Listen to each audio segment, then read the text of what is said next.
from Ducks Illustrated.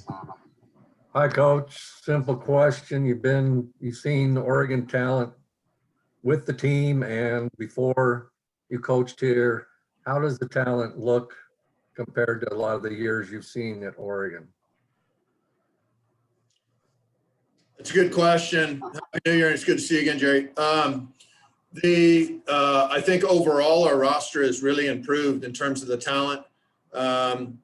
We have obviously a thicker roster than in previous years because we're not limited to the 35-man roster. So we have a few numbers that are a little bit higher than that. Well, we're working at about a 43-player roster currently. I think overall you'll see a better talent from top to bottom of depth throughout the roster than we've seen. I don't know about the 3 years when I was gone. I do know that the time when I was here, we had really standout pitching. We had thin but productive position players. We didn't have depth like crazy. I think what you'll see with this year's group is we'll have quite a bit of depth in the outfield, better depth on the infield, better depth at the catching department, and more serviceable pitchers as well. But still, if there was one thing that we're going to need to see if they've taken that next step forward are the pitchers, specifically the starters, have they elevated their game to where their top end front line match up with UCLA and the best that there is to offer in the country type of starting pitching. Ashley Conklin, the register guard. Mark, where are you guys as far as having the schedule put together for the season?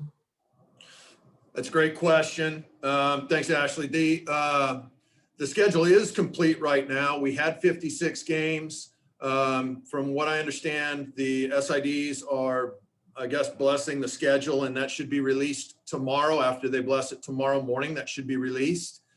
We had 56 games. We just lost a 2-game midweek series to San Francisco. So we're in the process of trying to fill that, but we would release the schedule at 54 games tomorrow as soon as the Pac-12 says we're allowed to. Andrew Hobner, KZI. Hey, Coach, football, basketball have already, either started and finished seasons or gotten going. You guys are getting ready along with all of the other Pac-12 sports from January on.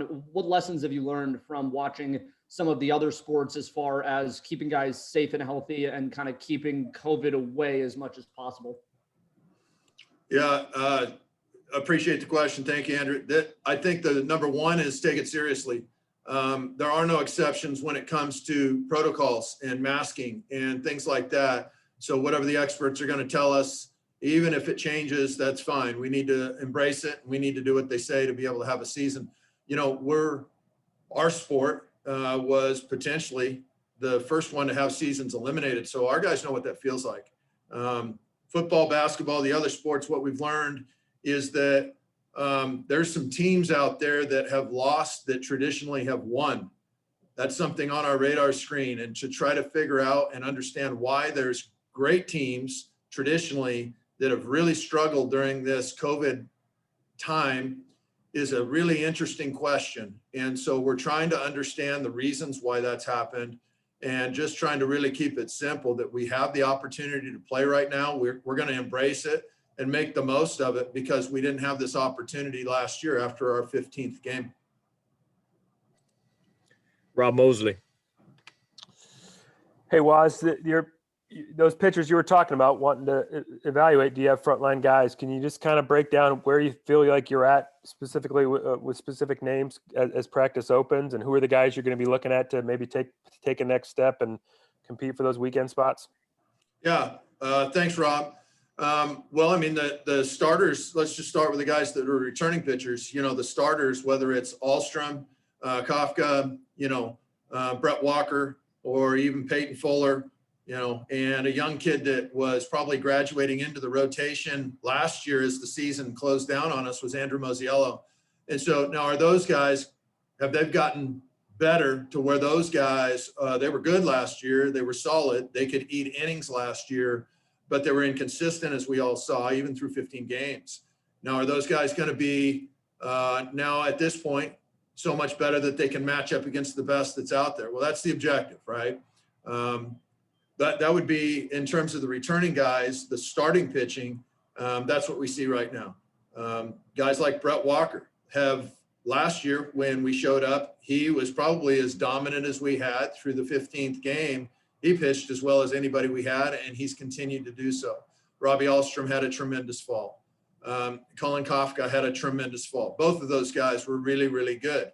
Are those guys going to be at that level to where they're front line Friday night, big against big, doesn't matter who you're playing against, you're going to match up just fine kind of guys? As a program, that's where we need to be as a program, to where we can, make the claim that Omaha is a reality in terms of getting to the College World Series. Until you can do that with your pitching, you got to do it other ways, which make it a lot harder. The game's about pitching, and the game's about pitching and defense. And if you can match up, then you'll have a better opportunity to do that.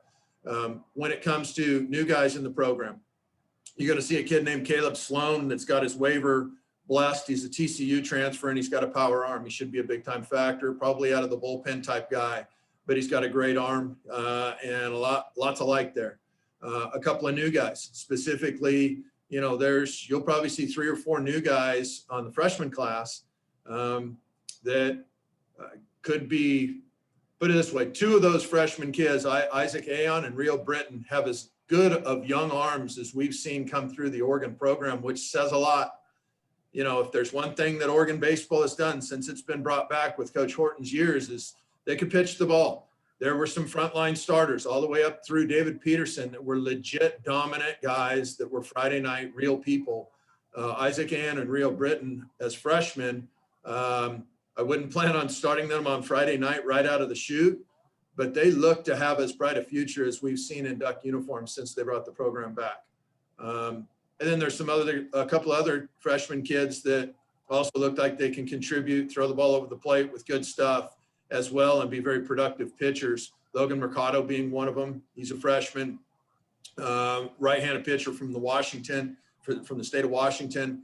He's got a high pitch ability to him, kind of similar to maybe a Jeff Gold type guy from years past. Really get a lot of innings for you. That kind of guy that could really help our club out. And then another young kid named Scotty Ellis. Scotty's from Southern California. He looks a little bit like a Scott McGuff type, wiry ex-position player, pitcher guy that's super athletic, and he's got an electric arm. And so, right away, we'll see how good or how many innings they get right away. But there's a lot to like out of at least 4 of those freshman arms and 1 of the transfer arms.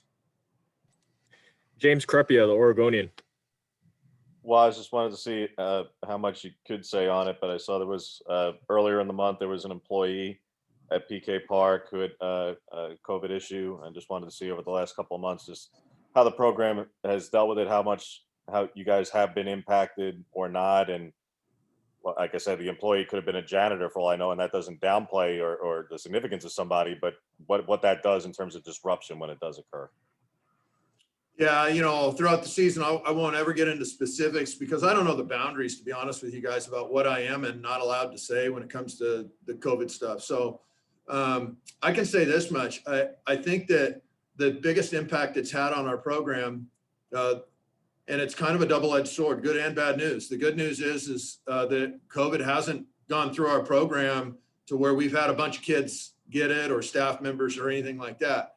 That also is, ironically, that's a little bit of a concern too now going into a season where you've had very, very few cases at all in your program, staff, support staff, people around the facility and players all included. We've had very, very few. It's basically not touched us hardly at all. But where it has touched us is contact tracing. My gosh, when anybody, doesn't matter if they're somebody in your program or outside the program, when they get hit with a contact deal and they're out for at least 2 weeks, that's really been a big player on this whole thing. And we've seen it with basketball and other sports where that's a big player. I anticipate that probably being a big player with us. We'd like to think we did an outstanding job during the fall. We took it serious. the very few number of any contact or COVID cases that we had in our program was great. We felt wonderful about it. But now going into a season, we almost look at it and go, wow, well, it's a little bit of a concern because we've been in that spot now. And so I don't know how to feel about it. I know personally I'll feel this way. I don't want COVID. I don't want it to get anybody around me or in our program, janitors, maintenance people, players, anybody at all. And so the fewer numbers we're going to look at as a positive, and just hope that the experts can get their handle on this virus quickly to where we can all benefit from it. Andrew Hobner, KZI. Yeah, well, last year you talked about, you know, building the program and fan base back up, and, you know, getting people back into the stands at PK by any means necessary. And then this all happened. But from the 30,000 foot view, when you're trying to rebuild enthusiasm for a program, how do you manage to do it in a year like this where, you know, there might not be anybody to watch in PK this year again? Yeah, we're going to have to do some specials with the live stream somehow to where we can go like, I don't know. I don't know how you do it with live streaming and drumming up a ton of interest. We're going to do everything we can. Obviously, fans aren't going to be allowed in PK Park as it stands right now for the start of the season. Hopefully, by the end of the season, maybe that adjusts and we're able to do that. Starting up a program. I mean, hey, bottom line is I know when the people of Eugene see good baseball, they're going to come to this baseball field when they're allowed to. Our job's not to worry about the stuff that we can't control. And right now we can't control fans and seats because they're not even allowed to come. And so hopefully we can give them a great product to be able to watch on a live stream to where at least the people go, holy cow, these guys are really good. And I think you're going to see a product on the field right now that's a much improved, much more confident product that people are going to want to see. Ashley Conklin, register guard. Mark, every year the Pac-12 is obviously a gigantic minefield just going through it. Do you anticipate any changes in that this year at all? Yes, I do. I don't know where they're going to come from, but you know, when you look at great examples are Kentucky basketball, LSU football, really head scratchers on, man, these are historically awesome programs that do nothing but win, and now they're struggling. There's something to that. I think you're going to see the same thing in college baseball across the board, whether it's SEC or PAC or whatever. I think it's still going to be a minefield. I still think you're going to see outstanding play in the PAC, but like I've told the Kendall Rogers of the world and Aaron Fitz and people like that, I think they've got their work cut out for them right now because in their preseason rankings, they have 15 games roughly to go off of from last year. So they're basically doing their rankings off of guesstimation or how it finished in 2019 type stuff. That's a long ways away from now, from the start of the 2021 season, and a lot's happened. And so I think they've had the toughest road to hoe in terms of trying to figure out who's going to be good this year. I think there's going to be a lot of surprises, both directions. Either teams that are predicted to be in the top 5 may not even come close to the top 5, and vice versa. And I think that's what we've seen in other sports. So I don't see any reason why we won't see it in baseball this year. Rob Mosley. Kenyon and Gabe are such known commodities for this program, you know, offensively. To what extent did Zavala kind of play his way into that conversation for you just in the short season last year? Yeah, Aaron showed me he can hit, so we need to find a place for him to play and play every day. And that seems to be right field. And so if we were starting today, the lineup would have him in right field, and he'd be hitting somewhere at the top of the lineup with Kenyon and Gabe. James. Mark, I don't want to take forever on it because when we spoke about it in the fall, we went for a while. But to the big picture of recruiting, any clarity in terms of what the future may hold in roster management when, like we discussed in the fall, that the class of 22 and 23 are probably going to be feeling the pinch of the past year? Yeah, I think there are. I think those classes are going to get, I think it's just going to be harder. It's going to be harder to play at the Division I baseball level, at the highest ends of Division I baseball level. And, you know, there's just the good news is I think you'll see a better product in terms of talent. because there's more talent that's collected, fewer rounds of the MLB draft. With more players coming back to school, you're going to see more talent in college. And so who is it going to impact? It's really going to impact the kid that was the bubble kid to start with coming to your program. That kid's probably not going to see the field where in the past they could get a little bit of time. The way it's laying out now, they really have some people that they need to work through to be able to get that time. And that's going to be a lot harder for them to play. Yeah, there's a little bit of a backlog in recruiting classes for the best, for the top ends of college baseball out there. It is what it is. And so for me, it's still real simple. Roster management, it's a tough level to play at. And it just got tougher. All right, we got time for 2 more. We'll go with Ashley Conklin, register guard. Mark, will Kenyon see some time out of the bullpen this year? Well, I'd sure like that. He's been throwing competitively. The stuff's not back to pre-injury yet. The stuff is much better. He got it up to 92 during the fall, and it's much better. But it's still not at the level of what we saw before the injury. Not even close. You're talking about one of the best Team USA type guy, right? When he's right. And he's not at that level quite yet. So he would need to be better than the guys that we currently have pitching for us on the roster to be able to get a bunch of time. And if he is, then he'll be pitching. And if he's not, then he'll just be hitting. Last one, Jerry Thompson, Ducks Illustrated. Yeah, Coach, you went through the pitching. How about a little bit of the great expectations on offense, plate, and maybe some names that we haven't heard a lot over the years that have I think you're going to see. I know this is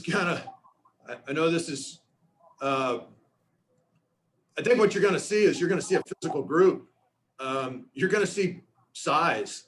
When you got the 2 catchers or 3 catchers that you have, whether it's Scanlon, returner Sam Olson, or even, our new freshman catcher. I mean, you're talking about, with Cromwick, those 3 guys are big. They're all 6'2" or, 6'1", basically thick body, strong guys are better. You got a transfer at third base, working out with Sam Nowitzki over there. Nick Bellafrano transferred from Stanford, graduate guy. He's 6'2", 220 pounds. Your shortstop's Kasevich. He's 6'2", 220 pounds. Your second baseman's the smallest guy in the field right now at Gavin Grant, and he's about 5'11", 180 pounds. Gabe, 6'2", 200 plus. Your entire outfield from Anthony Hall to Aaron Zavala, all the way through, even with the addition now of Robbie Ashford coming out, you're talking about everybody basically 6'1" or bigger and thick. Even Robbie Ashford being 6'3", 225. It's a more physical look. They fill out a jersey good, so we're just looking forward to seeing. Hopefully, they're going to play as good as they look, because right now they're looking good in a jersey. All right, that's all we got for you, Coach. Thanks for your time. Sounds great, guys. Thanks for the coverage.